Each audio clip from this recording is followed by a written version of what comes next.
ایران نے اسرائیلی علاقوں پر کلسٹر بموں سے لیس میزائل سے حملہ کیا ہے۔ اسرائیل کے مختلف علاقوں میں سائرن بج اٹھے۔ اسرائیلی حکام کے مطابق نیگوریستان اور دیمونا، بیر شیبا، اراد اور اشکلون میں خطرے کے سائرن سنے گئے ہیں۔ اسرائیلی میڈیا کے مطابق تل ابیب میں ہونے والے حملے میں ایک شخص ہلاک۔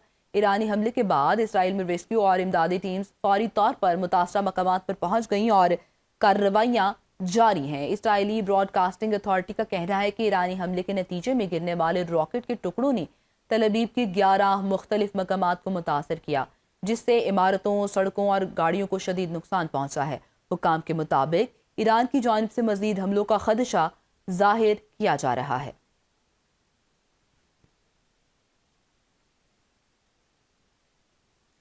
ایران کا سعودی عرب میں امریکی فوجی اڈے پر حملہ۔ امریکی حکام کے مطابق الخرج میں واقع پرنس سلطان ایئر بیس پر حملے میں 12 امریکی فوجی زخمی ہوئے، 2 کی حالت تشویشناک بتائی جا رہی ہے۔ امریکی فوج کا کہنا ہے کہ اب تک جنگ میں 300 سے زائد امریکی اہلکار زخمی ہو چکے ہیں، جن میں سے 273 دوبارہ ڈیوٹی پر واپس آ چکے۔ حکام کے مطابق اب تک 13 امریکی فوجی ہلاک ہو چکے ہیں۔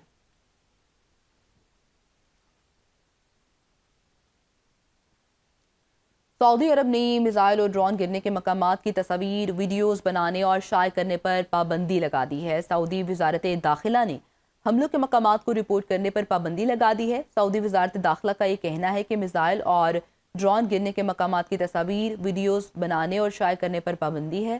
حملوں کے مقامات کی معلومات پھیلانے سے قانونی کارروائی کا سامنا کرنا پڑ سکتا ہے۔ مرتکب افراد کے خلاف فوری قانونی اور عدالتی کارروائی کی جائے گی۔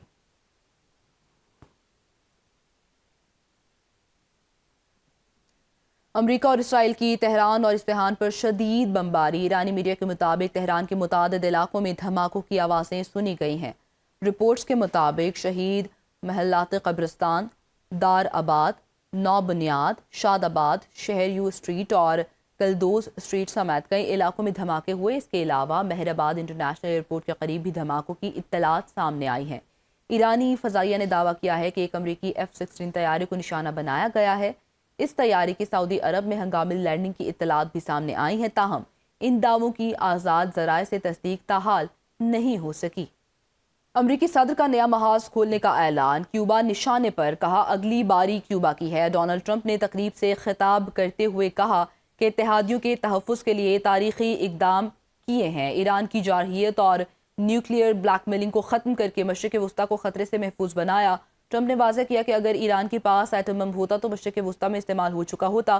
انہوں نے مزید کہا کہ ایران پر سخت دباؤ ڈالنے سے مذاکرات کے لیے حالات بہتر ہوئے ہیں اور آبنائے ہرمز کو کھولنا ضروری ہوگا۔ امریکی صدر نے کہا کہ انہوں نے کئی جنگوں کو روکا، جس پر روسی صدر بھی حیران ہوئے۔ مزید بولے سعودی ولی عہد کو اب ابراہیمی معاہدے میں شامل ہونا چاہیے اور ان کی کوششوں سے ایران کو ایٹم بم بنانے سے روکا گیا۔ انہوں نے پاکستانی وزیر اعظم شہباز شریف کی تعریف کرتے ہوئے کہا کہ وہ بہترین شخصیت ہیں اور انہوں نے کہا کہ ڈونلڈ ٹرمپ نے کروڑوں جانیں بچائی ہیں۔